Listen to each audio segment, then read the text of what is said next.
Yuk jadi bagian dari dakwah kami. Dukung operasional dakwah dan sosial kami, raih pahala amal jariah yang terus mengalir sampai hari kiamat. Assalamualaikum warahmatullahi wabarakatuh. Alhamdulillah, tidak pernah berhenti lisan kita memuji dan memuja Allah atas segala nikmat yang Allah berikan kepada kita. Termasuk Allah masih memberikan kita umur di hari ini lagi untuk bisa mengisi amal-amal saleh yang merupakan tujuan utama kita diciptakan oleh Allah Subhanahu wa taala. Sebagaimana Allah kekalkan dalam surah Az-Zariyat, surah nomor 51 ayat 56, kekal firman Allah ini ditilawakan di dalam Al-Quran oleh orang-orang beriman. Wa ma khalaqtul jinna wal insa illa liya'budun. Aku tidak ciptakan jin dan manusia kecuali untuk mengabdi kepadaku. Kalau hari-hari yang lalu kita sudah isi dengan ketaatan kepada Allah, maka hari ini kita menguatkan dan menambahnya. Kalau hari-hari sebelumnya kita masih mengisi dengan pelanggaran-pelanggaran agama, maka hari ini juga kesempatan emas untuk kita bertaubat dan kembali kepada Allah Subhanahu wa taala agar kita lepas dari hisab pada hari kiamat nanti. Selanjutnya kita panjatkan salam hormat kita kepada utusan Allah Nabi besar Muhammad sallallahu alaihi wa ala alihi wa sahbihi wasallam, sebagaimana Allah telah perintahkan kita untuk mengucapkan salam hormat tersebut. Ya, mudah-mudahan Allah Subhanahu wa taala ikhlaskan niat kita dan mudahkan kita untuk menyelesaikan buku yang sedang kita bedah, Riyadhus Shalihin, dan kita sekarang berada akan masuk di bab nomor 184 ya. Dari kitab nomor 8. Tepatnya dari bab nomor 180. Nomor hadisnya 998 ya, di halaman 667. Itu 180 sampai 184 yang akan kita bahas ini semua bicara tentang Al-Quran. Semua bicara tentang Al-Quran. Kita sudah bahas tentang masalah keutamaan membaca Al-Quran. Kemudian juga sudah kita bahas itu di bab 180 ya. Di bab 181 perintah untuk menjaga hafalan Al-Quran. 182 anjuran memperbagus suara ketika membaca Al-Quran. Dan juga kita sudah bahas pada pertemuan yang lalu bab 183 bab anjuran membaca surah-surah dan ayat-ayat tertentu. Sekarang kita akan masuk di bab nomor 184. Ini mungkin penjelasan atau bab terakhir yang diangkat oleh Imam Nawawi berhubungan dengan masalah Al-Quran, yaitu bab anjuran berkumpul untuk membaca Al-Quran. Di halaman 681 ya, bab 184, nomor hadisnya 1030. Nanti insyaallah di sini walaupun sebuah hadis saja, kita akan kembali mereview semua yang perlu kita ketahui dan ingat kembali berhubungan dengan masalah Al-Quran. Saya akan bacakan dulu bab nomor 184, bab anjuran berkumpul untuk membaca Al-Quran. Nomor hadisnya 1030 dari awal belajar, berbunyi dari Abu Hurairah radhiyallahu anhu, beliau berkata, Rasulullah sallallahu alaihi wasallam bersabda, "Wa majtama'a qaumun fi baitin min buyutillahi yatluna kitaballahi wa yatadarasunahu bainahum illa nazalat alaihimus sakinah wa ghashiyatuhumur rahmah wa haffathumul malaika wa dzakarahumullahu fi man 'indah." Artinya, tidaklah sekelompok orang berkumpul di salah satu rumah Allah atau dalam kurung masjid, di mana mereka membaca kitab Allah, Al-Quran, dan membacanya secara bergantian di antara mereka dalam kurung dalam rangka mempelajarinya. Melainkan ketenangan akan turun kepada mereka, rahmat menyelimuti mereka, para malaikat mengelilingi mereka. Di situ ada footnote nomor 674 kecil di bawah, maksudnya memuliakan mereka. Dan Allah menyebut-nyebut mereka di hadapan para malaikat yang ada di sisinya. Hadis ini diriwayatkan oleh Imam Muslim. Hadis ini, ibu-ibu sekalian, memberikan pelajaran kepada kita. Seperti biasa, kita coba korek mutiara ilmunya dulu. Yang pertama, adanya anjuran untuk berkumpul di rumah Allah Subhanahu wa taala dan menghidupkan masjid. Ya, apakah itu dengan sholat berjamaah, apakah itu dengan kegiatan-kegiatan yang lain seperti majelis ilmu, seperti duduk mempelajari Al-Quran di dalamnya, atau berzikir, ya, atau kegiatan-kegiatan yang lain. Karena di masa Nabi Muhammad SAW masjid itu multifungsi. Jadi bukan hanya sekedar sholat 5 waktu, tapi Nabi SAW juga membentuk pasukan di situ. Ya, kalau mau berperang, jihad, maka beliau suruh kumpul, kemudian beliau pun memilih siapa yang ikut dan siapa yang tidak ikut, dan menerima sumbangan siapapun yang mau menyumbang untuk pembiayaan peperangan itu. Juga beliau jadikan masjid untuk menyambut tamu-tamu yang datang, ya, baik itu orang muslim atau non-muslim. Beliau juga jadikan masjid itu untuk pertemuan dengan para sahabat walaupun bukan dalam hal ibadah. Seperti ada misalnya sahabat yang menemui beliau dalam hal minta ditahnik bayinya, dikunyain kurma kemudian ditempelin di langit-langit si bayi, atau diberikan nama, ya, atau hanya sekedar bertemu dengan para sahabat. Jadi masjid itu betul-betul multifungsi di masa itu. Nah, ini mungkin yang sekarang luput dari kita. Ya, biasanya masjid bahkan habis sholat 5 waktu sudah dikunci, selesai, gitu kan. Jadi tidak ada aktivitas yang lain. Ini sayang sekali. Ya, padahal sebenarnya masjid itu bisa merupakan tempat kita berkumpul, mendiskusikan banyak sekali permasalahan-permasalahan, termasuk sebenarnya pemerintahan pun bisa menggunakan masjid seperti Istiqlal misalnya kalau kita itu sebagai multifungsi, ya. Seperti ini kurang lebih gambaran tentang faedah pertama dari hadis. Karena disuruh wa majtama'a, dan tidak ada satu kaum berkumpul di masjid fi baiti min buyutillah. Pelajaran yang kedua, adanya anjuran untuk membaca dan memperbanyak mempelajari Al-Quran. Jadi bukan di saat ada waktu, tapi harus ada waktu. Ya, kalau ada di antara kita, semoga saya tidak, belum bisa membaca Al-Quran, penyebutan huruf hijaiyahnya masih salah misalnya, atau dia masih sangat sedikit hafalannya, ya.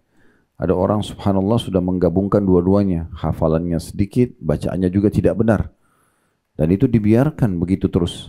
Nah, ini satu hal yang harus segera diperbaikin. Karena tidak ada buku di muka bumi ini yang paling pantas untuk kita baca, kita peduli, kecuali Al-Quran, atau seperti Al-Quran. Karena ini adalah kitabullah.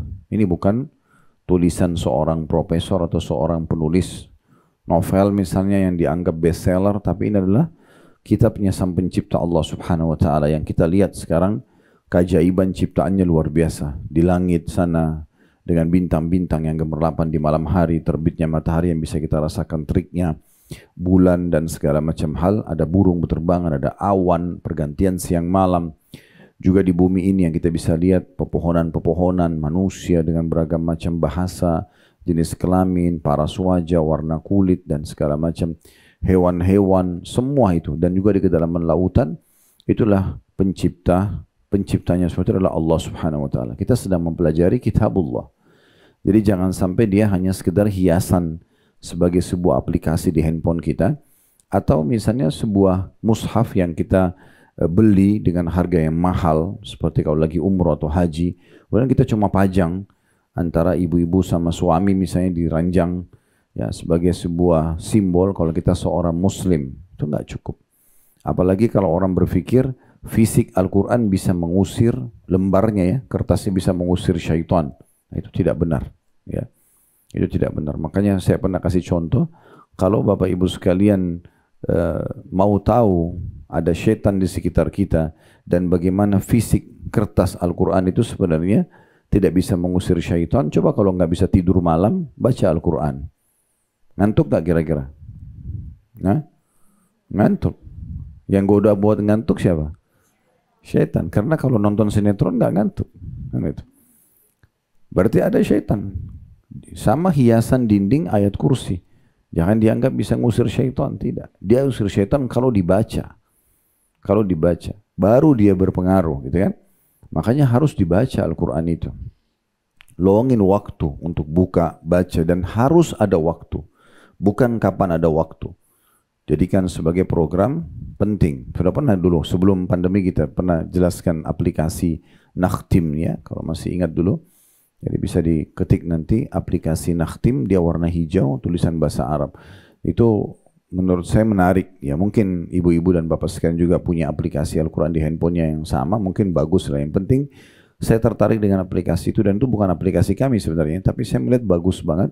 Kita kalau sudah pilih siapa qari'nya, kita pilih mulai dari surah mana, maka dia akan terus nyambung setiap kali kita tutup handphone, buka, dia akan nyambung ke ayat setelahnya. Sehingga betul-betul kita mudah sekali untuk mengkhatam. Terlebih lagi juga fatwa ulama boleh memegang Al-Quran, atau sekarang mungkin handphone kita, aplikasi Al-Quran pada saat sholat malam misalnya, sholat sunnah. Jadi daripada kita berputar-putar di Inna Atayna wal Asr terus, gitu kan? Jadi baca dari mulai Al-Baqarah, selesaikan.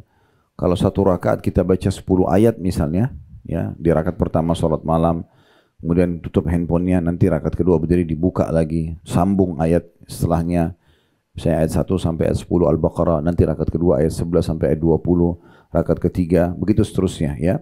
Sampai akhirnya kita bisa mengkhatamnya. Nah itu poin yang sangat penting ya untuk diperhatikan. Jadi jangan dianggap remeh. Dan Al-Quran ini memiliki 4 hak dari kita yang tidak boleh luput ya. Yang pertama harus selalu dibaca. Ya, tolong di majelis seperti ini jangan cuma didengar dan oh iya tapi nggak dipraktikin ya. Karena tujuan majelis ilmu itu untuk mendapatkan ilmu dan langsung diaplikasikan dalam kehidupan. Al-Quran harus dibaca. Kemudian yang kedua, baru tadabbur. Jadi ini baca ini dengan cara mengkhatam ya. Dari Al-Fatihah surah pertama, Al-Baqarah surah kedua, Al-Imran surah ketiga, Al-Nisa surah keempat, Al-Maidah surah kelima, Al-An'am surah keenam, terus begitu. Ya.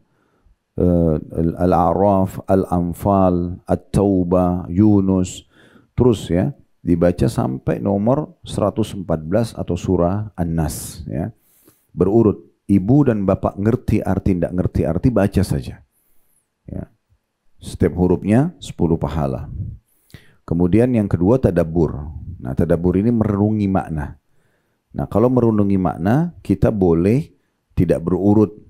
Tidak harus dari Al-Fatihah, Al-Baqarah, Al-Imran, An-Nisa, tidak. Bapak Ibu bisa pilih surah-surah yang paling, misalnya dari daftar isi surah itu yang paling menggelitik buat kita, tanda kutip, yang pengen kita pelajari. Misalnya saya pernah jelaskan itu ya, kalau surah-surah tentang hewan-hewan. Kenapa ada surah Al-Baqarah sapi betina dalam Al-Quran? Kenapa surah An-Naml semut? Kenapa ada surah An-Nahl lebah? Kenapa ada surah Fil misalnya? Atau mau pelajari tentang perempuan, ada surah An-Nisa, ada surah Maryam. Ya, mungkin tentang nabi-nabi. Banyak sekali nama nabi-nabi disebutkan ya. Surah Yunus, kemudian surah Yusuf, ya, kemudian surah Ibrahim. Ini berdekatan semua ini ya. Urutannya. Kemudian ada surah Muhammad alaihi wassalatu wassalam, semuanya. Ada surah gabungan Al-Anbiya, nabi-nabi. Nah kita mulai dari surah-surah ini, Bapak Ibu sekalian, tadabburi. Apa tadabbur itu? Baca terjemahannya. Baca kandungan artinya. Ya. Dan boleh saja kalau misalnya Bapak Ibu ingin membaca terjemahannya dulu. Baru kemudian baca ayatnya, itu menarik tuh. Ada seorang mu'allaf kemarin, jadi tamu kami di Inspirasi Hijrah di Blok M, Rabu ketiga. Dia bekas aktivis gereja, kemudian alhamdulillah jadi mu'allaf. Dan dia menceritakan salah satu yang membuat dia hatinya tergerak untuk selalu mau masuk Islam. Dan setelah Islam bisa istiqomah karena tidak pernah tinggalin Al-Quran. Dan dia punya cara yang menarik itu. Dia bilang, saya Ustaz baca dulu terjemahannya. Kemudian setelah itu saya baca bahasa Arabnya. Lalu saya ulangi lagi baca terjemahannya. Tapi pada saat saya baca bahasa Arabnya, saya sudah punya gambaran apa yang sedang dimaksud dalam ayat tersebut. Mulai dari surah-surah pendek aja. Masa Bapak Ibu sudah 40, 30, 40 tahun, 50 tahun umurnya, Al-Asr wal-Asr tidak tahu artinya apa. Tabbat yada tidak tahu artinya apa misalnya. Wattini waz-zaitun tidak tahu artinya apa. Kan itu sayang sekali ya. Dan saran saya kalau mau tadabbur, kalau mau lebih menyentuh secara keimanan, mulai juz 30. Di juz 30 itu umumnya surah-surah Makkiyah. Surah yang turun di kota Mekah, isinya itu kebanyakan tentang umat-umat sebelum kita yang Allah binasakan, tentang kematian, tentang alam barzah, tentang surga neraka. Itu bagus banget menyentuh secara keimanan. Dan mayoritas surah Al-Quran memang berkumpul di juz 30. Ya. Jadi kita tadabbur dari situ. Kemudian Kita pindah ke yang ketiga, yaitu menghafalnya. Bagaimana kita menghafal? Jadi jadikan target aja. Gak usah mungkin tiap hari kalau memang agak berat, tapi bisa seminggu sekali atau sebulan sekali. Minimal ada tambahan hafalan. Mau 1 ayat kah, mau 5 ayat, 10 ayat, pokoknya ada tambahan. Sayang sekali bertahun-tahun berlalu kita tidak ada tambahan hafalan. Hafal, gitu kan? Jangan ikuti godaan syaitan berat. Kalau ibu dan bapak sekalian yang paling pertama di benaknya adalah, oh Al-Quran itu 30 juz, 114 surah, 6.000 sekian ayat. Yang pertama yang berat-berat. Jadi susah. Mulai saja dulu. Mulai saja dulu. Orang kalau sudah mulai, maka jadi ringan. Apa saja akan jadi ringan kalau kita sudah mulai dan bertahap. Ya, kita nikmati saja prosesnya. Jadi coba menambah hafalan. Sama tadi, kalau mau ini juga dari juz 30 juga menarik. Karena umumnya surah-surah pendek. Dan yang paling terbaik untuk menjaga hafalan tersebut adalah dengan dipakai dalam sholat. Dipakai dalam sholat. Ya, rakaat pertama baca, rakaat kedua baca. Ya, apalagi kalau ibu-ibu sholat di rumah, lebih mudah misalnya. Untuk sering mengulangi. Kalau laki-laki karena umumnya sholat di masjid, biasanya kan ikut bacaan imam ya, kecuali sholat sunnah. Tapi kalau ibu sholat wajib pun ibu bisa pakai baca, gitu kan. Jadi mudah sekali. Kemudian yang keempat, yang terakhir, mengaplikasikan isi kandungannya. Jadi dipraktikkan dalam kehidupan isi-isi hukum yang ada di sana. Apa saja yang Bapak Ibu mau dalam Al-Quran ada. Kisah umat-umat sebelum kita ada. Yang Allah binasakan, yang selamat. Ya, orang yang beriman pada nabi-nabi selamat. Orang yang kufur kepada nabi maka tersiksa. Bagaimana mereka celaka. Bagaimana Nabi SAW dengan Abu Bakar, dengan Umar, dengan Uthman, dengan Ali, Talha, Zubair, dan sahabat-sahabat selamat. Bahkan jadi pemimpin-pemimpin dunia. Ya. Kemudian bagaimana Abu Lahab, Abu Jahal, Al-Walid, Syaibah, dan yang lainnya Umayyah bin Khalaf semuanya binasa. Dan sudah tidak dikenang lagi kecuali kejahatan mereka. Dan begitulah seterusnya. Orang yang beriman akan sama, orang yang kufur akan sama. Allah mengatakan walan tajida di sunnatillahi tabdila. Kalian tidak akan temukan perubahan dalam sistem yang sudah Allah buat. Beriman beramal soleh akan selamat, kufur dan membangkang akan celaka. Selesai. Ya, itu clear. Ya. Orang yang mengikuti orang-orang yang selalu sholat malam, kesudahannya sama. Misalnya orang jaga sholat. Orang yang biasa ikutin orang yang suka mencuri, kesudahannya sama. Tidak akan ada beda. Akan sama. Jadi kita sendiri yang menentukan jalan kita. Kalau kita ingin cari kisah itu ada dalam Al-Quran, umat sebelum kita. Kita mau tahu berhubungan dengan hukum-hukum kita sekarang yang kita butuhkan juga ada. Kita mau tahu sesuatu yang masa depan, tentang masalah kematian, alam barzah, tanda-tanda hari kiamat. Kita mau tahu tentang surga dan neraka, bagaimana hari kebangkitan, timbangan amal, semuanya. Sebagai seorang muslim kita sudah diberikan bocoran yang luar biasa. Dari awal manusia pertama diciptakan Nabi Adam sampai nanti akhir kehidupan di surga dan neraka. Dengan ini kita bisa tentuin kita mau derajat yang mana di surga nanti. Tinggal bagaimana kita cerdas dalam mempelajari Al-Quran dan menerapkan dalam hidup kita. Baru bisa, ya kita akan mendapatkan manfaat dari semua itu. Nah ini pelajaran kedua tentang masalah membaca Al-Quran. Nanti akan kita tambahkan dengan banyak faedah-faedah yang lain ya. Saya masih korek dulu dari hadis satu ini. Sebentar lagi kita akan sebutkan apa saja yang kita dapatkan dengan membaca Al-Quran insyaAllah. Di sini dikatakan yatluna kitaballahi wa yatadarasunahu bainahum, mereka membaca Al-Quran dan mempelajarinya. Makanya maksud tadi dari 4 poin yang sudah saya jelaskan. Kemudian mereka akan mendapatkan 4 hal di situ. Dalam hadis ini disebutkan 4 keutamaan kalau Bapak Ibu lakukan tadi, membaca Al-Quran, kemudian juga ya mentadabburi isinya dan seterusnya, menghafal dan aplikasi dalam kehidupan kita. Yang pertama akan turun ketenangan pada mereka. Itu yang kita jelaskan di antara tambahan nanti, di antara semua zikrullah, semua orang duduk untuk berzikir asal mengikuti sunnah Nabi ya, zikir dengan tenang, tidak teriak-teriak, atau belajar ilmu agama seperti ini, atau duduk untuk mempelajari isi Al-Quran, pasti ada ketenangan. Ini di antaranya kita duduk seperti ini, orang semua hening, orang mau mendengar. Itu ketenangan namanya. Allah turunkan ketenangan pada jiwa mereka. Plus nanti setelah bubar, ketenangan itu berefek kepada keinginan untuk mempraktikkan.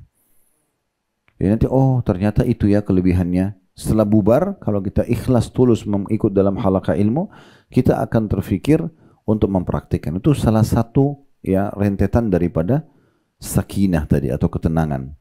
Yang kedua, wa ghashiyatuhumur rahmah. Mereka akan diselimuti atau rahmat akan menyelimuti mereka. Rahmat artinya karunia ya. Rezeki juga bisa bermakna itu. Ini didapatkan yang kedua. Kemudian yang ketiga, wahaffathumul malaika, malaikat mengelilingi mereka. Ini bisa bermakna, tadi sudah dijelaskan di footnote nomor 674 ya, malaikat memuliakan mereka, atau bisa bermakna yang lain, yaitu maknanya ya, bagaimana malaikat melindungi mereka, datang hadir bersama mereka, dan melindungi mereka. Kita memang tidak lihat itu. Tapi memang alam malaikat Allah tutup dari mata kita, tapi mereka ada di sekitar kita. Sudah pernah saya jelaskan bagaimana kita merasakan keberadaan malaikat dari semua bisikan positif. Ya, misalnya kita dengarin azan, dalam hati kita terlintas ada bisikan sholat misalnya. Atau ada orang miskin, bantu. Semua itu dari malaikat. Nanti kalau ada lawannya, udahlah sholatnya nanti aja, itu masih kuat kok untuk apa dibantu, misal, itu dari syaitan. Ini selalu bersaing antara bisikan positif dan negatif dari malaikat dan dari syaitan. Ya. Itu juga dikuatkan dengan hadis yang pernah kita sampaikan bagaimana Nabi SAW mengatakan kalau orang bangun tengah malam maka pendamping dari malaikat akan mengatakan sholatlah. Saya bapak ibu kaget malam jam 3, setengah 4 sebelum subuh kadang-kadang ada bisikan dalam hati tahajud, sholat itu dari malaikat. Nanti pendampingnya dari syaitan akan mengatakan tidurlah malam masih panjang. Ya, tinggal orang biasa ngikutin yang mana, gitu kan? Dan juga kata Nabi SAW, kalau orang akan tidur, maka syaitan akan mengikat di tengkuknya dia 3 ikatan. Sambil meniup di setiap ikatan tersebut, tidurlah malam masih panjang, gitu ya. Maka kalau dia bangun, dia berzikir, zikir apa saja. Terutama kalau baca zikir bangun tidur, maka akan lepas ikatan yang pertama. Kalau dia wudu, terlepas ikatan yang kedua. Kalau dia sholat, maka terlepas ikatan yang ketiga. Kata Nabi SAW, dan engkau akan temukan orang itu pada harinya, orang yang paling memiliki jiwa yang ceria, dan juga semangat, ya, giat dalam melakukan aktivitasnya. Jadi memang ini manfaatnya besar sekali. Baik, kemudian yang selanjutnya yang keempat, wa dzakarahumullahu fi man indah. Allah akan menyebut-nyebut mereka di sisi Allah. Ya, di sini membanggakan mereka di sisi Allah Subhanahu wa taala. Baik, sekarang ini tadi kita baru mengorek yang ada di hadis kita ya. Sekarang saya akan tambahkan syarah, penjelasan. Lebih dalam lagi kita ingin menyentuh jiwa kita dan hati kita berhubungan dengan masalah Al-Qur'an. Coba ditadabburi dan renungi ini ya. Bagaimana dalam surah Al-Kahfi, surah nomor 18 ayat 27. Allah Subhanahu wa taala berfirman di situ tentang perintah agar terus sibuk dengan Al-Qur'an, baca, sibuk dengan Al-Qur'an, bahkan tidak ada hari kecuali baca Al-Qur'an. Nah, ini penting sekali ya.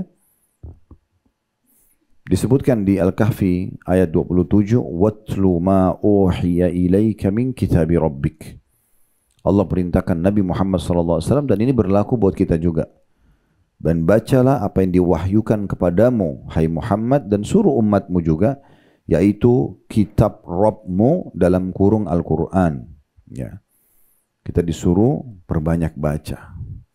Jadi tolong bubar dari sini, ini jangan cuma masuk telinga kanan, keluar telinga kiri. Tapi bagaimana betul-betul mulai sekarang kalau perlu sebentar naik di mobil, buka Al-Quran, baca 3-4 ayat. Dan harus dipaksa ya. Sudah pernah kita bahasakan itu tata cara yang terbaik untuk menerapkan ibadah dalam hidup, paksakan. Sebagaimana Allah berfirman, "Walladzina jahadu fina lanahdiyannahum subulana." Orang yang memaksakan menuju ke jalan-jalan kami, kami akan tunjukkan mereka ke jalan kami. Paksakan sholat malam, paksakan baca Quran, paksakan majelis ilmu, paksakan semuanya. Kemudian yang kedua surah Al-Ankabut, surah nomor 29 ayat 45. Surah nomor 29 ayat 45 di mana Allah Subhanahu wa taala juga berfirman agar kita tersibukkan dengan kitabnya Al-Qur'an, "Utlu ma uhiya ilaika minal kitab." Bacalah apa yang telah diwahyukan kepadamu hai Muhammad dan suruh umatmu, yaitu Alkitab atau Al-Quran. Disuruh baca, renungi, tadabburi artinya, hafal ayat-ayatnya, aplikasikan dalam kehidupan tadi. Kemudian juga dalam surah An-Naml, surah nomor 27, ayat 91 sampai 90, sebenarnya ayat 92-nya ya. Tapi kalau kita ambil dari ayat 91-nya, itu supaya bisa lebih connect ya. An-Naml, surah nomor 27, ini semut ya. Tentang semut sebenarnya. 9192 bunyinya, innama umirtu an a'budu rabba hadhil baldati alladhi harramaha wa lahu kullu syai' wa umirtu ya, an akuna minal muslimin wa an atlu al-Qur'an. Artinya, aku hanya diperintahkan untuk menyembah Rabb negeri ini. Maksudnya Allah subhanahu wa ta'ala yang telah menjadikan negeri Mekah sebagai negeri yang suci. Dan kepunyaannya lah Allah segala sesuatu di langit dan di bumi.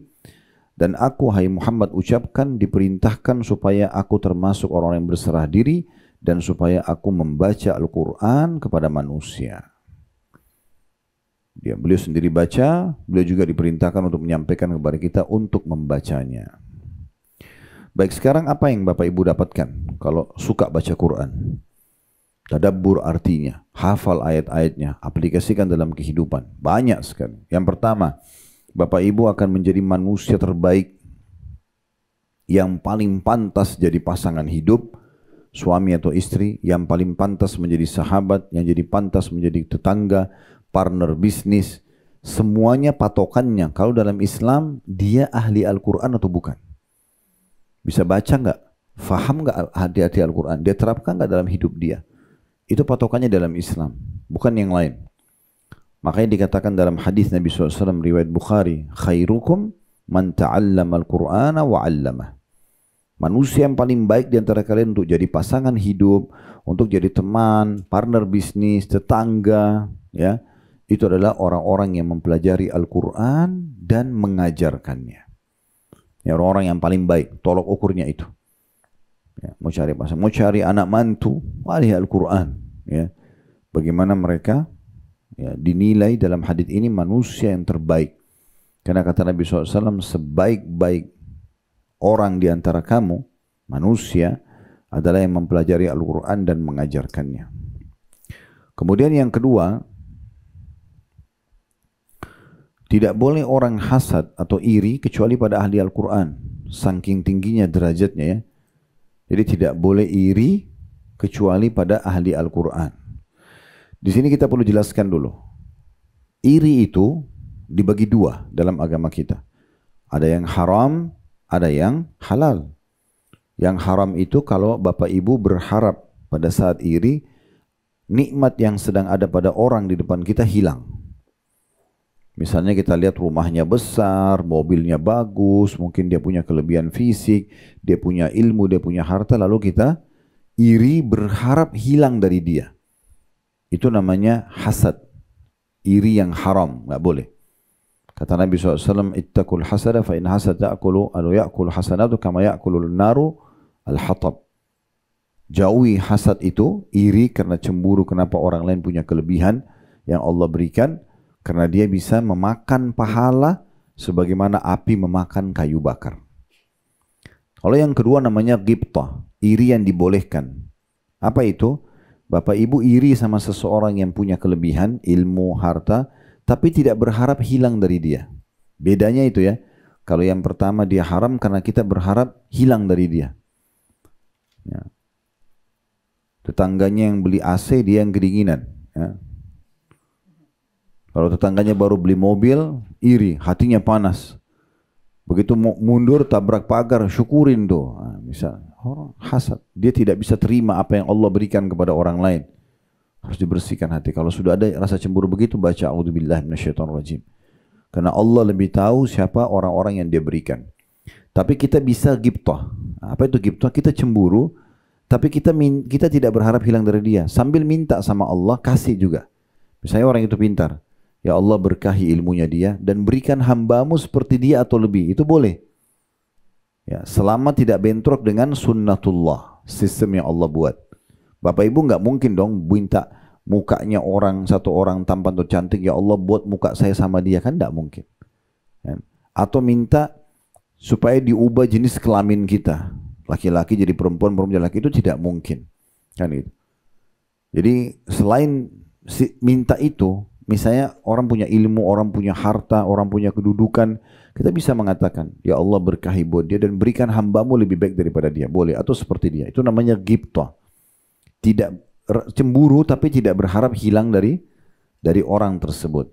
Nah, salah satu yang kita boleh ghibtah, justru dianjurkan ahli Al-Quran. Kapan dia punya Quran, bacaannya bagus, hafalannya banyak, diaplikasikan, ibu dan bapak harusnya cemburu dengan orang seperti ini. Tapi cemburunya nggak berharap hilang dari dia. Minta sama Allah agar diberikan seperti dia atau lebih. Nah, seperti itulah ya.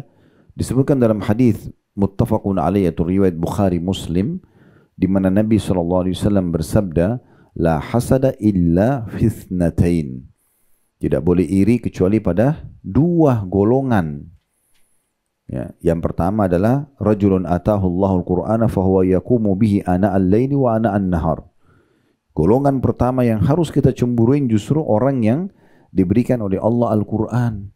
Suaranya bagus, hafalannya banyak, sibuk dengan Al-Quran. Kata Nabi SAW, dia sibuk dengan Al-Quran di malam dan siang hari. Itu kita cemburuin mereka. Tapi cemburu tidak berharap hilang dari dia. Ingat ya, karena kapan Bapak Ibu masuk ke rasa irinya, ingin hilang dari dia, supaya hafalannya hilang, supaya suaranya jadi rusak, ini jadi haram. Jadi hasad yang pertama yang haram tadi. Tapi kalau kita bangga dengan dia, suaranya bagus, hafalannya Masya Allah, caranya menepis supaya kita tidak pindah ke hasad yang haram, doakan dulu, semoga Allah berkahi buat dia, Allah berkahi buat dia. Tapi berikan aku seperti dia, bisa kita minta atau lebih. Yang kedua adalah warajulun atahu Allahu malan fahuwa yunfiqu ana al-laili wa ana an-nahar. Seorang yang Allah berikan harta, namun harta itu dia sibuk habiskan di jalan Allah. Bersedekah aja terus kerjanya, siang dan malam hari. Nah, orang seperti ini boleh kita iri. Tapi ingat istilahnya apa tadi? Ghibtah, ya. Jangan lupa istilah itu ya. Ghibtah. Jadi itu bedanya. Ghibtah ini iri yang dibolehkan. Kalau yang tidak dibolehkan namanya hasad. Kemudian yang ketiga, orang yang suka baca Quran akan ditolong oleh Al-Quran di hari kiamat. Diselamatkan oleh Al-Quran. Di dunia dia dapat pahala, dia dapat ketenangan jiwa tadi yang sudah kita sebutkan dalam hadis kita ya. Dapat ketenangan, dapat rahmat, ya, dilindungi oleh malaikat, Allah bangga-banggakan di sisinya gitu ya. Di sini juga di akhirat nanti Quran itu, surah apapun yang Bapak Ibu baca, apalagi kalau sering khatam ulangi gitu ya, itu makin banyak nanti pertolongan yang datang. Sebagaimana sabda Nabi SAW di dalam hadis riwayat Muslim, Iqra'ul Qur'ana fa innahu ya'ti yawmal qiyamati syafi'an li ashabihi. Bacalah Al-Quran karena pasti dia akan datang hari kiamat menolong para pembacanya. Menolong sini artinya ditimbangan amal ya, supaya Bapak Ibu nanti bisa lolos. Karena kalau amal soleh kita lebih berat dari dosa kita, kita pasti lolos masuk surga. Dan ini sekali penentuan ya. Di saat itu kita lolos, kita akan abadi. Di dunia ini kepemilikannya sementara. Sertifikat rumah, apalah surat kepemilikan kendaraan, itu sementara nama kita. Kalau kita mati pindah ke ahli waris, habis itu dijual selesai, pindah. Berapa banyak orang di antara kita beli satu rumah, bekas rumahnya orang dulu. Meninggal, ahli warisnya yang jual jadi milik kita, kan begitu. Di dunia semua begitu, di akhirat baru ada kepemilikan abadi. Ibu dan bapak sekali masuk istana di surga nanti, maka milik ibu dan bapak selamanya. Karena Allah mengatakan khalidina fiha, kekal selamanya. Nah, salah satu kiat agar kita masuk surga itu dengan pertolongan Al-Quran, syafaatnya. Kalau ada yang bertanya begini, lalu gimana Ustaz kalau seandainya amal soleh saya sebenarnya sudah berat, dosa saya lebih sedikit, saya sudah lolos ke surga. Apa manfaat daripada syafaatnya Al-Quran? Manfaatnya, kalau Bapak Ibu tidak pakai untuk memberatkan timbangan amal, misal tadi dosa 1000, amal soleh 1000, kan dia harus lebih berat dulu, baru lolos ke surga. Nanti kalau Bapak Ibu baca Quran, Quran akan ditambahkan misal menjadi 1100, maka dia lebih berat. masuk surga lah. Bagaimana kalau seandainya pahala kita sudah 1000, dosa kita 900? Syafaatnya Al-Quran ini apa fungsinya? Untuk menambah derajat di surga. Tadinya Bapak Ibu cuma di derajat misalnya yang ke 800, nanti naik ke derajat yang ke 1000 gitu ya. Jadi dia kalau tidak dipakai ya untuk mengimbangi dosa, maka dia akan dipakai untuk menambah derajat di surga. Nah, seperti itu. Kemudian juga yang keempat, dia akan mendapatkan pelipat gandaan pahala yang maksimal ya, baca Al-Quran.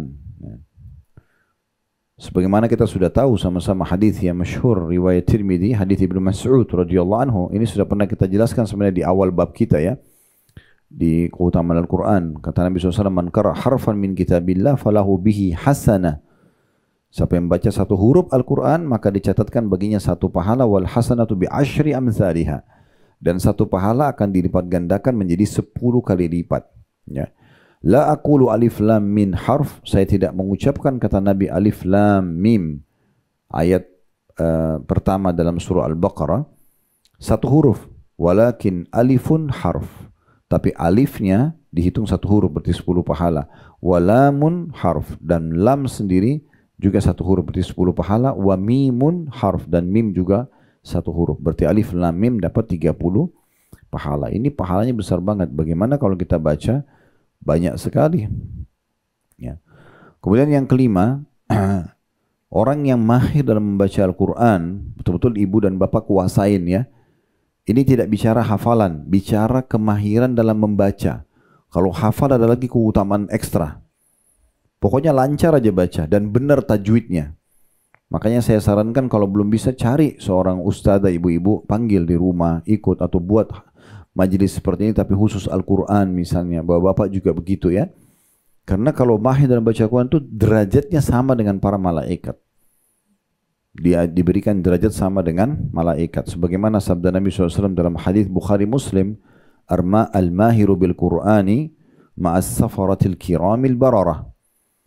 Siapapun yang mahir dalam membaca Al-Quran, maka ia akan sederajat atau bersama dengan para malaikat yang mulia dan selalu berbakti.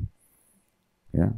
Padahal mungkin kita tidak seperti malaikat, karena malaikat itu diciptakan tanpa hawa nafsu. Mereka juga tidak kenal namanya tidur, makan. Begitu diciptakan ada malaikat sujud sampai yang Allah inginkan. Sampai Allah binasakan, wafatkan. Pokoknya dia kerjanya begitu aja. Malaikat itu diciptakan untuk mengabdi. Ya, mereka tidak punya pelanggaran. Makanya diistilahkan safaratil kiramil barara. Kiram, mulia, barara yang bakti. Jadi orang yang mahir dengan baca Al-Quran, walaupun dia makan, tidur, masih buang air besar, buang kecil, malaikat tidak ada alamnya itu. Tapi dengan Al-Quran kita bisa mencapai derajat para malaikat. Yang penting mahir baca. Dan itu tidak sulit untuk membacanya. Ya. Makanya Allah ulang-ulangi dalam Al-Quran, وَلَقَدْ يَسَّرْنَا الْقُرْآنَ لِذِكْرِ فَهَلْ مِنْ مُدَّكِرٍ. Kami telah memudahkan Al-Quran untuk dipelajari, dibaca, dihafal. Apakah ada yang mau melakukannya? Ya. Itu diulang-ulangi. Ya. Sehingga saya dalam surah Shad itu ya, Allah ulang-ulangi berulang-ulang ayat itu. Kami memudahkan Al-Quran untuk dipelajari dan dibaca, dihafal. Apakah ada yang mau melakukannya? Kemudian dikatakan walladzi yaqra'ul Qur'ana wa yatata'ta'u fihi wa huwa 'alaihi syaqqun lahu ajran. Dan siapa saja yang tetap baca Quran walaupun dia sulit, masih awal belajar. Ya, tata itu terbata-bata, ya. Tapi tetap baca Quran, maka dia akan diberikan 2 kali lipat pahala. Bisa bermakna adalah kalau tadi hadis yang sebelumnya satu hurufnya dikasih 10, berarti ini dikasih 20 pahala. Karena keinginan besar tetap ingin membaca Al-Quran, ya. Oleh karena itu dihidupkan di rumah itu ya, masalah Al-Quran ini penting sekali. Dan siapapun itu kalau tadi membacanya, dan siapapun yang menghafalnya itu lebih tinggi lagi derajatnya.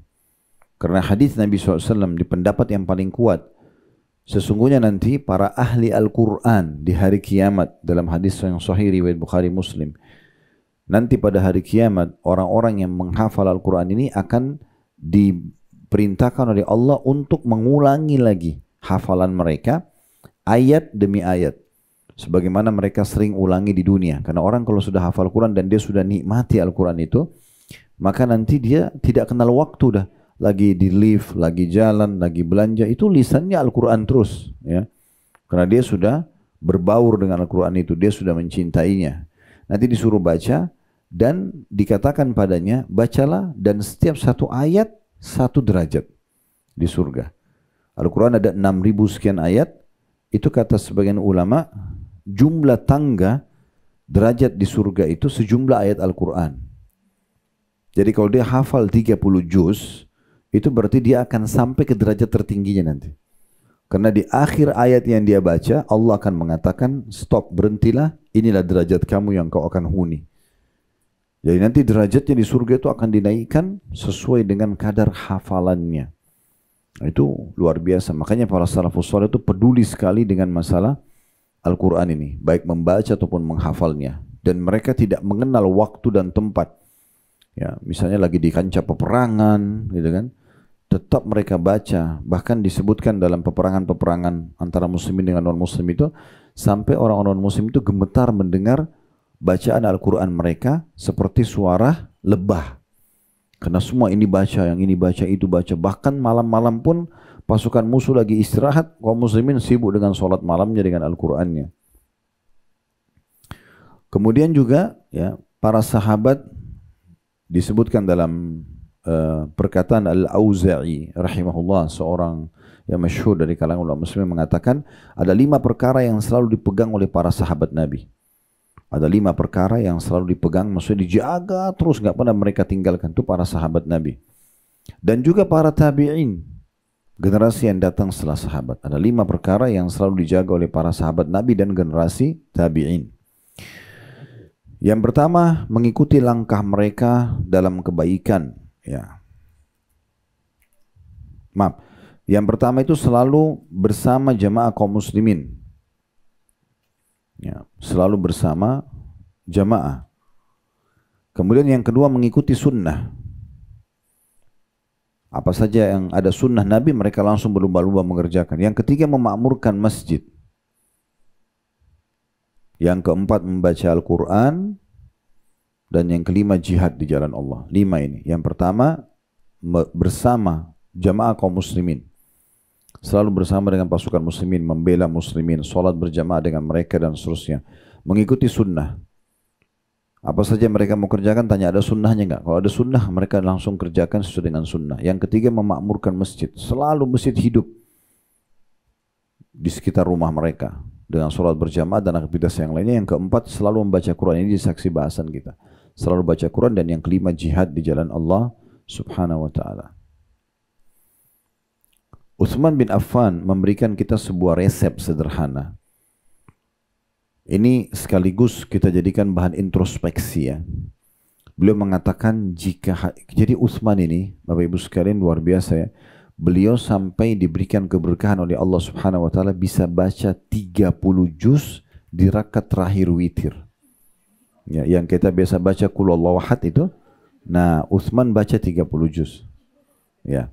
Kalau ada yang mengatakan bagaimana itu keberkahan, namanya keberkahan ya. Begini keberkahan.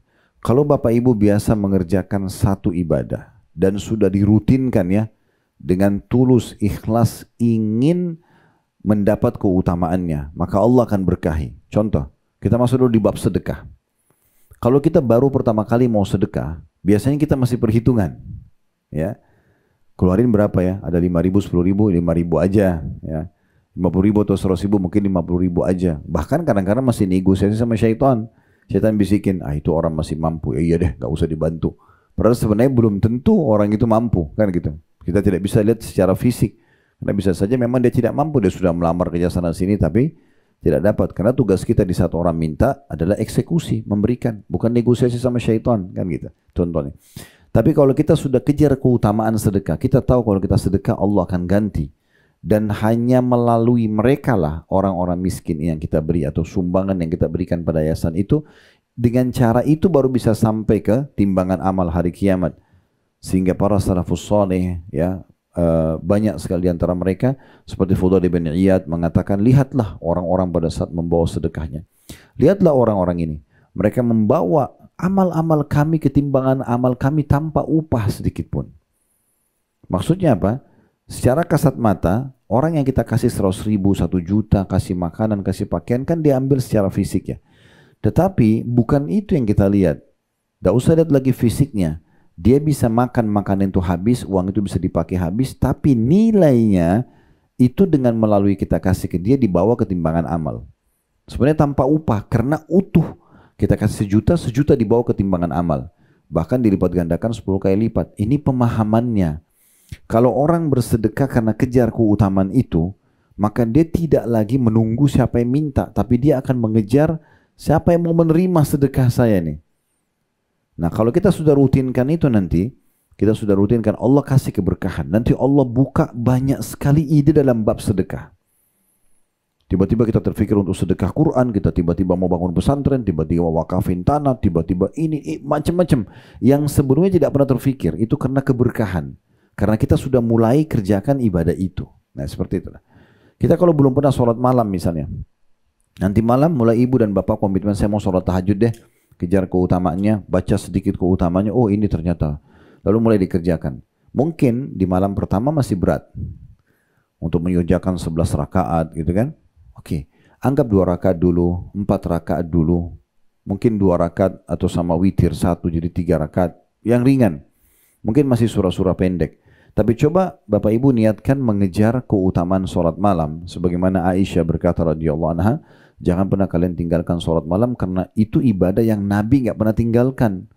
Walaupun beliau dalam kondisi letih, beliau tetap sholat dalam keadaan duduk. Ya, karena sholat sunnah boleh duduk ya, walaupun tidak ada uzur. Cuma pahalanya setengah pahala orang yang berdiri kan gitu. Maka misalnya dia mau sholat malam. Mungkin kalau ibu dan bapak komitmen kerjakan 3 hari, 1 minggu, nanti Allah kasih keberkahan. Kita jadi lebih mudah kerjain 4 rakaat. Nanti lebih mudah 8 rakaat. Sampai nanti witir pun kita semangat untuk mengerjakannya. Sampai pada tingkat nanti kalau keberkahannya sudah luar biasa, ya seperti Utsman bin Affan. Beliau bisa sampai baca ayat-ayat Al-Quran sudah tidak ada lagi beban bagi dia. Dia sudah tidak ada lagi nih berapa juz. Dia baca dan dia nikmati ayat-ayat tersebut sehingga Allah kasih keberkahan. Nah, seperti itulah. Apa kata Utsman? Jikalau hatimu bersih, tulus ingin mencari keutamaan apa yang Allah janjikan. Jikalau hatimu bersih, maka niscaya kamu tidak akan pernah kenyang dengan kalamullah.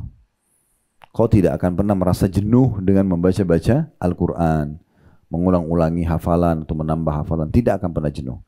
Jikalau hatimu bersih, tulus karena Allah, niscaya hatimu tidak akan pernah kenyang dari kalamullah. Ya. Dan juga bagaimana Nabi SAW menitik beratkan dan menyuruh para sahabat untuk selalu membaca dan mengkhatamnya. Ada di antara sahabat yang mengkhatam 3 hari sekali, ada yang 7 hari sekali, ada yang seminggu 10 hari sekali, ada yang 2 minggu, ada yang sebulan sekali. Tapi mereka sering kali mengkhatamnya. Walaupun yang sudah hafal ya. Jadi para penghafal Al-Quran itu pun mereka masih mengulangi hafalan dan sekaligus membaca fisik. Ya.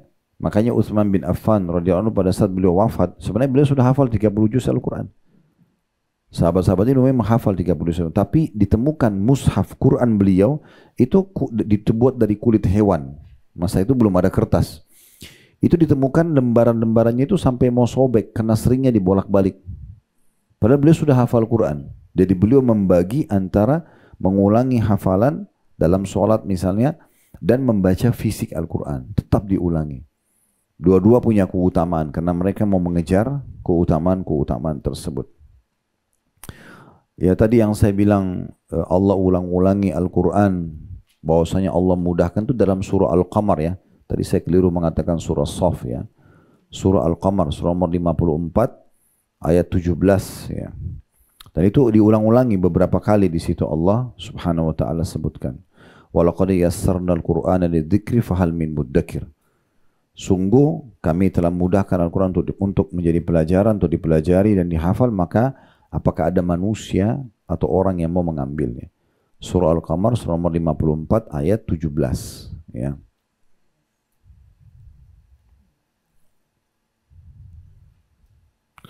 Hasan Basri rahimahullah seorang ulama tabi'in juga memberikan nasihat yang baik dalam masalah ini.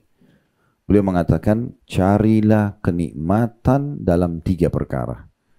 kalau mau rasakan kenikmatan yang sebenarnya di sini nih, yang tiga ini, menurut Hasan Basri. Yang pertama adalah di sholat. Yang kedua, Al-Quran. Dan yang ketiga, doa. Itu kenikmatan. Karena kenikmatannya ini akan abadi. Kenikmatannya akan abadi. Sekali Bapak Ibu sholat karena niat mengejar keutamaannya dan menikmati semua gerakannya dan bacaannya, itu akan buat ketagihan. Akan buat ketagihan. Terbukti kalau kita sudah komit menjaga sholat 5 waktu, rasanya nggak enak kan kalau kita ketinggalan. Nah sebenarnya bisa berlaku di semua sholat. Termasuk sholat malam, sholat duha, yang penting mulai dulu. Ingat saya pernah sampaikan sebuah ilustrasi supaya mudah difahami. Syaitan ini Bapak Ibu sekalian tidak mau kita beramal saleh. Jadi selalu ada di sebelah kita. Ibarat kita sedang di garis start, lari, lomba lari. Syaitan di sebelah kita. Selama Bapak Ibu tidak mulai start, tidak mulai melangkahkan kakinya, syaitan di sebelah kita akan selalu menjatuhkan kita. Kamu nggak bisa, kamu nggak mampu, kamu begini dan segala macam. Selalu begitu. Makanya kita kalau mau pegang Quran, kayaknya nanti aja. Oh gini, itu negosiasi sama syaitan itu. Kapan kita bisa mengalahkan syaitan? Kalau kita mulai dulu. Mulai dulu baca Quran, mulai komitmen. Saya mulai baca 5 ayat per hari. Gak apa-apa, 1 ayat pun yang penting mulai dulu. Sholat malam 2 rakaat mulai dulu. Itu kalau mulai dulu seperti kita sudah mulai lari. Nah kalau kita sudah mulai lari, syaitan itu untuk menggoda kita dia kerepotan. Dia kelabakan juga karena untuk menggoda orang yang sudah lari, juga musuhnya harus lari. Dia nggak mungkin tinggal di garis start, kita sudah lari, nggak mungkin. Dia harus kejar. Dan orang kalau dalam kondisi lari, apalagi kalau sudah kencang banget larinya, sedekahnya udah nggak pakai perhitungan, sholat malam udah nggak pakai jam alarm lagi, pokoknya udah luar biasa dia jaga semuanya. Maka itu seperti orang yang lari kencang, ini setan kelabakan. Orang kalau lagi lari, dia teriak pun, jangan kau kerjakan, nggak didengar. Nggak akan didengar itu godaan setan. Masalahnya kita ini dikalahkan setan karena tidak memulainya. Tidak memulai, kita harus mulai untuk melakukan itu. Ya. Makanya ini nasihat baik sekali. Hasan Basri mengatakan, mau cari kenikmatan, coba di sholat dan mulai dulu. Nikmatin gerakan dan bacaannya. Dan yang kedua, baca Quran. Makanya harus mulai baca Quran, dimulai. Dan harus ada waktu, bukan kapan ada waktu. Ya. Dan doa, selalu berdoa. Doa itu setiap kali Bapak Ibu lihat sebuah nikmat yang ada pada diri seseorang bisa jadi doa kita. Orang itu kaya, orang itu pintar, orang itu punya ahli ibadah. Kita jadi doa buat kita. Ya Allah berikan saya seperti dia. Misal. Satu kekurangan pada diri orang bisa jadi doa buat kita.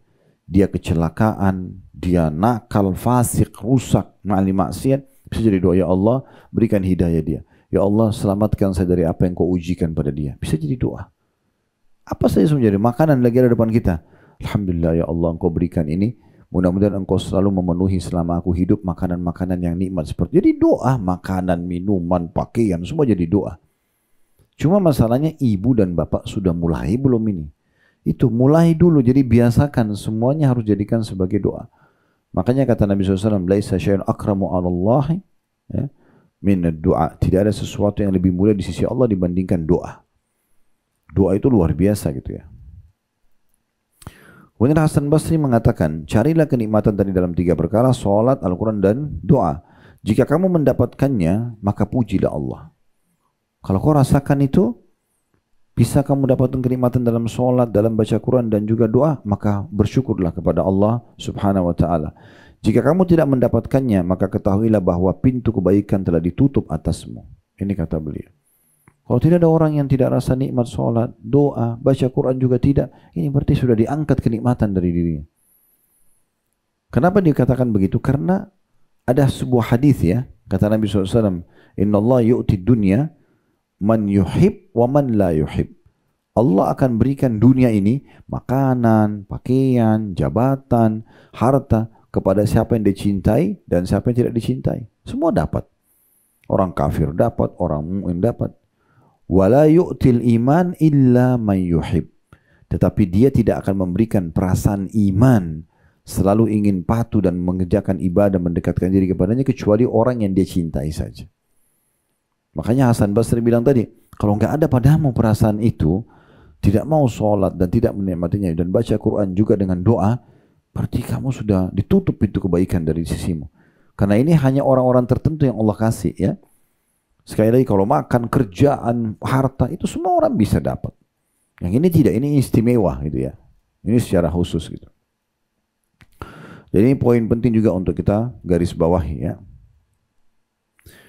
Abul Aliyah ini luar biasa, seorang ulama besar, dulunya mantan budak ya.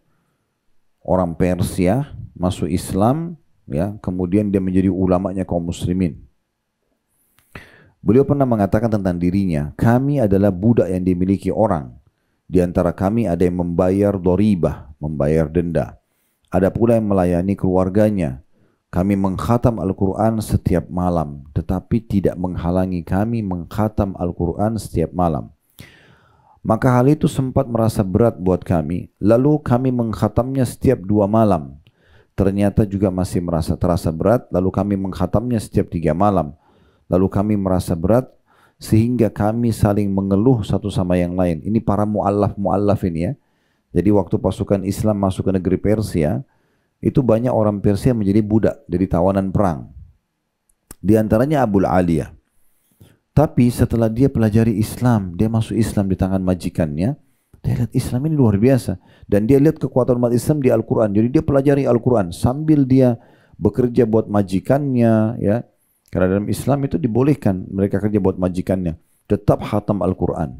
Dia bilang kami pernah coba, saya dengan beberapa budak-budak ya, yang masuk Islam ini khatam Al-Quran setiap malam. Tapi kami kerepotan. Karena memang kami harus membagi dengan jadwal kerja kami. 2 malam juga begitu, 3 malam juga begitu.